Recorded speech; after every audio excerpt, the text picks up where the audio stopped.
Hey everybody, it's Ron from Pick Dawgz, and this is Ron's Rundown. We're going to go over the MLB games scheduled for Tuesday, April 11th, 2023. Now, if you like what you see, make sure to give this video a big thumbs up and subscribe to our channel. Don't forget to put your baseball picks in the comments section below. And if you're looking for my best bets, you can find those at the Premium Picks tab at pickdawgz.com. Alrighty, let's get into it. Here are the games in Major League Baseball for Tuesday. First up, it's the New York Yankees taking on the Cleveland Guardians. We're going to see Gerrit Cole and Hunter Gaddis as the projected starters in this one.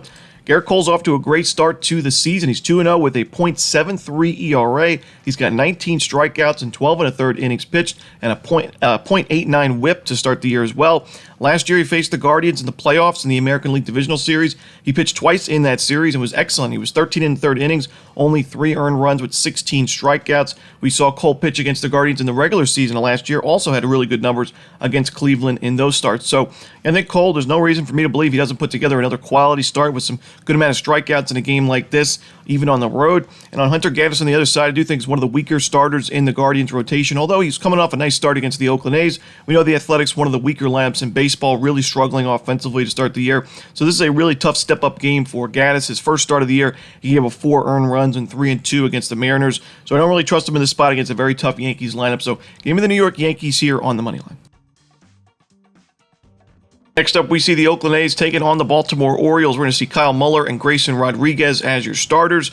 Just talked about how the Oakland A's lineup is struggling, and we know just in general the Oakland A's are not having a great start to the season. It's probably going to be a very tough year for the Oakland A's in their rebuilding stages, but we still know that the worst teams in baseball are still going to win 40, 50-plus games each year, and so there's going to be plenty of times to find some value with these underdogs, and this is a spot where, going into this series, this was the game on paper that I thought the Oakland A's had the best chance of at least competing and maybe winning because, Kyle Muller, I think, is the best option the Oakland A's have in their rotation. They're going up against a young starter in Grayson Rodriguez, who, was started the year in the minor leagues. He's their top pitching prospect, and he was moved up because of some injuries that the Orioles had in their rotation. He pitched pretty well in his MLB debut, but still a young, inexperienced starter.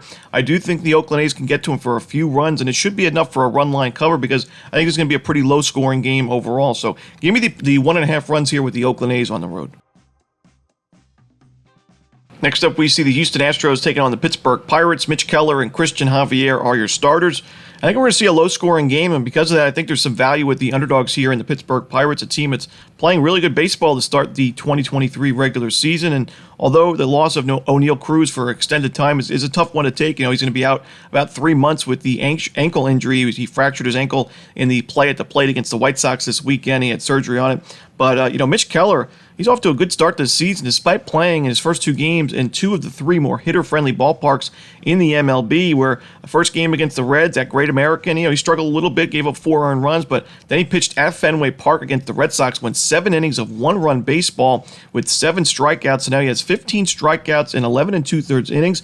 His team has won both of those games that he's pitched in, so he's done enough to keep the Pirates competitive in both of those starts, and now you're facing another tough lineup at PNC Park here in the Astros. And the Astros' numbers against righties haven't been great. They weren't great at the end of the regular season last year, and to start this season either, not the strongest numbers against right-handed pitching. So I think Mitch Keller can do enough here to go 6, maybe 7 strong innings and give the Pirates a good shot at winning this game outright, but at least cover the run line as the underdogs at home. So give me the 1.5 runs here with the Pittsburgh Pirates. Next up, it's the Boston Red Sox taking on the Tampa Bay Rays. Garrett Whitlock and Shane McClanahan are your projected starters for now, but there is no official lineup for this game, so we could see a pitching change. McClanahan's 2-0 to start the season with a 1.5 ERA. He's got 12 strikeouts and 12 innings of work, no home runs allowed. Off to a good start. Now, he did face 2 of the weaker lineups in baseball in the Tigers and the Nationals, so this is definitely going to be the toughest test that McClanahan's had in 2023, but I still think he can put together 5-6 good innings for the Rays. On the other side, Garrett Whitlock, he only pitched 5 innings in spring training. They were strong innings, 6 strikeouts, no earned runs, and he pitched well in the regular season last year in 78 innings of work, had a 3.45 ERA, a 3.29 FIP, 9.4 strikeouts per 9, limited walks to only 1.7 per 9. So, I think this looks like it's going to be a good season for Whitlock if he can stay healthy, but this is also a really tough spot to be in for your first start of the regular season against a red-hot Rays lineup. To me, I think the Rays can get to him for a few runs at least and then add a few on that Red Sox bullpen. So with McClanahan on the mound, I'm going to take the Tampa Bay Rays here and lay the 1.5 runs. Next up, it's the Miami Marlins taking on the Philadelphia Phillies. Jesus Luzardo and Aaron Nola are your projected starters for this one. To me, this looks like a pitcher's duel, a low-scoring game. Aaron Nola struggled in his first two starts of the season against the Rangers and Yankees, but the Marlins are one of the weaker lineups in baseball against right-handed pitching. They strike out a ton against righties. Right now, a team strikeout rate of 27.9% against those right-handers. A team OPS of 631 is 25th in baseball as well. This should be the best start Aaron Nola's had in 2023. While on the other side, Jesus Luzardo is pitching really well for the Marlins. He's gone 2 games against the Twins and the Mets, going 12 2/3 innings combined with 15 strikeouts, no home runs, and only 1 earned run in those games. The Phillies have struggled against lefties to start the season in the OPS department. When you look at their team OPS being ranked 25th in baseball, their strikeout rate's not as bad as when you compare it to against righties, where they're leading the league in strikeout rate, but still top 10 in baseball in K rate against those left-handers.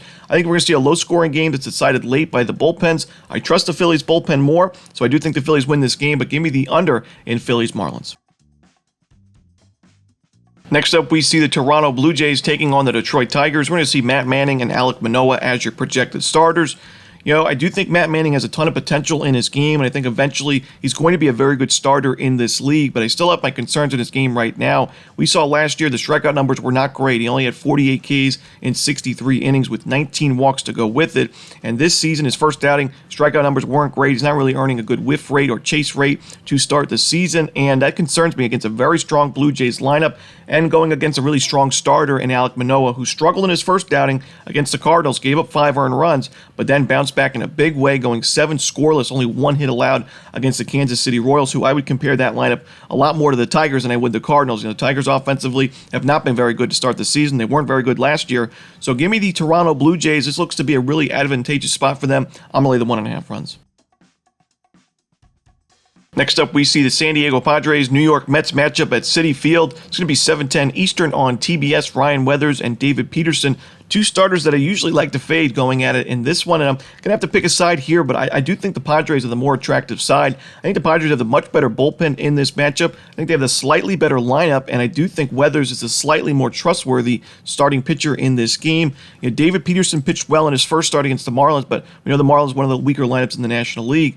Then he faced the Milwaukee Brewers and got shelled in that game. 4 innings, 5 base hits, a home run, 5 earned runs, 5 walks as well. So I do think against the Padres, we saw they just faced the lefty on Sunday Night Baseball in Dylan Dodd. They got to him for a few runs early on.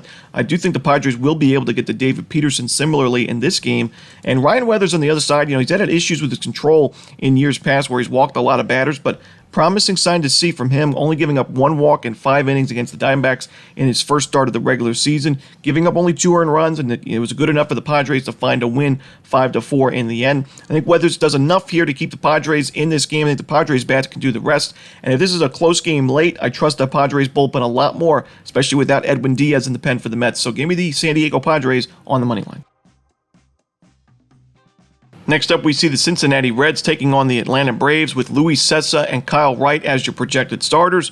Kyle Wright set to make his first start of 2023 after being injured in spring training. He struggled quite a bit in spring training, went 6 2/3 innings, giving up 10 base hits, 7 earned runs, 4 homers, and only 4 strikeouts, a 9.45 ERA.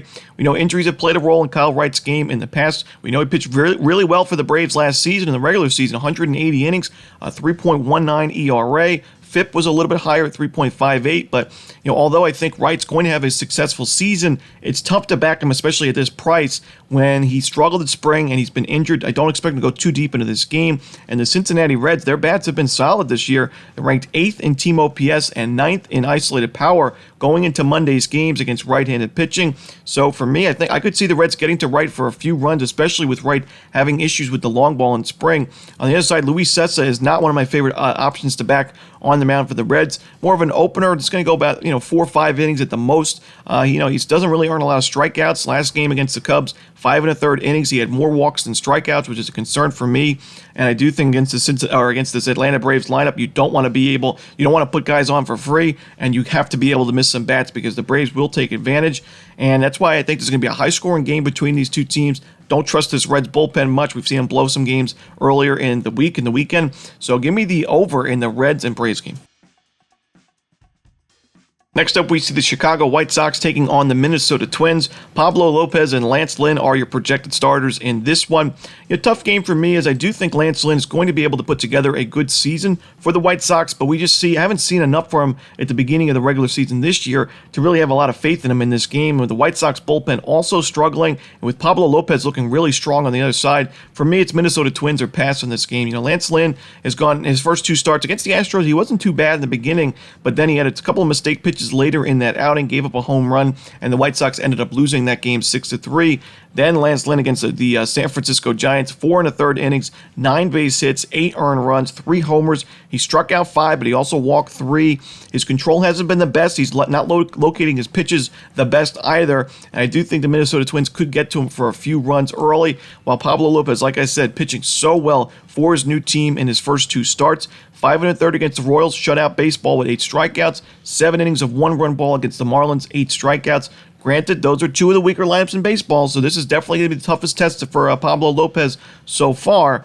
But I think the bats are going to be able to back him up. I think the Twins have the better bullpen by far. So give me the Minnesota Twins here on the money line. Next up, it's the Seattle Mariners taking on the Chicago Cubs with Chris Flexen and Hayden Wesneski as the starters. I do think Hayden Wesneski is the better option on the mound in this game. Chris Flexen, currently a 1-to-1 strikeout to walk ratio, as he has 5 walks and 5 strikeouts in his first 9 innings of work. Gave up a home run last time out against the Angels. Really wasn't that sharp in that game. And I do think the Cubs are going to be able to get to him early on. I also think Hayden Wesneski, although he wasn't his best in his last start, that was at Great American Ballpark against the Reds team we just talked about being a good lineup to start the season and a very hitter-friendly ballpark. Last year at Wrigley Field in 20 2/3 innings of work, he had 21 strikeouts, an opponent's batting average of 195, and a really strong 2.18 ERA. So I think Wesneski could put together some strong innings for the Cubs. I think the bats will back him up. So give me the Chicago Cubs on the money line. Next up, it's the Texas Rangers hosting the Kansas City Royals with Jordan Lyles and Jacob deGrom as your starters. To me, this is a big-time pitching mismatch, and to me, it's Rangers run line or pass, as Jacob deGrom, although he struggled in his first start with his new team, his last start against the Orioles, he went 6 innings, 1 earned run, 11 strikeouts, no home runs allowed in that game. That was a 5-2 Rangers win. Jordan Lyles pitched pretty well in his first start against the Twins, only gave up 1 earned run, but then gave up 5 earned runs and 2 homers against the Blue Jays. He had 9 strikeouts, which is pretty surprising to see, but I don't think it's going to be good enough here at Texas. I think the Rangers get to Lyles. I think Jacob deGrom gives the Rangers 6 strong innings, so give me the Texas Rangers laying 1.5 runs. Next up, we see the St. Louis Cardinals taking on the Colorado Rockies. We're going to see Miles Mikolas and Kyle Freeland on the mound in this game. Miles Mikolas really struggled in his lone start at Coors Field in 2022. He gave up 10 earned runs, 14 base hits, and 2 2/3 innings against the Rockies. That's good for a 33.75 ERA in those 2 2/3 innings. I think the Rockies will be able to get to him, but I also think the Cardinals will crush Kyle Freeland and this Rockies bullpen. Kyle Freeland's off to a good start in 2023. But, his first start was on the road, where we know Kyle Freeland's going to pitch much better away from Coors Field than at home. His next start was at Coors Field, but against the Washington Nationals, a very weak lineup. The Cardinals crushed lefties last year. They crushed Kyle Freeland last year when they faced him. For me, I think this is going to be a high-scoring game. Give me the over in Rockies-Cardinals. Next up, we see the Milwaukee Brewers taking on the Arizona Diamondbacks. We're going to see Corbin Burnes and Merrill Kelly as the projected starters in this one. I think Corbin Burnes eventually is going to be able to find his game and be the number 1 starter that the Brewers need him to be in that rotation. But right now, we just have not seen any signs of that. In spring training, he was not very good. In his first 2 starts of the regular season, he has struggled. Gave up 4 earned runs in 5 innings against the Cubs. Gave up 6 earned runs and 4 1/3 against the Mets. 2 home runs in that game as well. His strikeout numbers are down. His walks are up. And now he's facing a Diamondbacks team that's been really pesky, and they're facing some tough teams to start the year. And the Dodgers and the Padres, they've been competitive in those games. You're facing Merrill Kelly, who took on his first 2 starts of the season against his big nemesis in the Dodgers, who crushed him last year. Merrill Kelly had an ERA above 8 in 24 innings against the Dodgers, but in the first 2 starts this season, a 3.86 ERA against LAD. Last year, Kelly played the Brewers twice. He had 13 innings against them with a .69 ERA. I got to take the Diamondbacks in this spot on the money line. Next up, we see the Dodgers and the Giants for our final game for Tuesday night's card in Major League Baseball. Dustin May and Alex Wood are your starters in this game. And I know the Dodgers have been really disappointing in a lot of these spots where they've been big favorites on the road or at home against the Diamondbacks, especially to start the year. But, Alex Wood struggled against LAD last year where he pitched in 14 2/3 innings, gave up 17 base hits, 11 earned runs, and 4 homers, a 6.75 ERA against the Dodgers. Dustin May has been so sharp to start this season, going 13 innings with only 1 earned run allowed. Now, his strikeout numbers are a little bit down from where I'd like to see him, but hasn't given up a single home run. He has been sharp in 2023. I think he pitches well here against the Giants, and I think the Dodgers bats will be able to get to Alex Wood. Even though I do think Alex Wood is a strong starting pitching option in this Giants rotation, I just don't love this matchup against a team he really was not good against in 2022. So give me the Los Angeles Dodgers here. I'm going to take them on the money line. And that's it. Those are the games for Tuesday in baseball. Hope you enjoyed this video. If you did, don't forget to hit that like button and subscribe. And don't forget to put your baseball picks in the comments section below. Again, if you're looking for my best bets, you can find those at Pick Dawgz Premium. As always, this is Ron Romanelli. Good luck.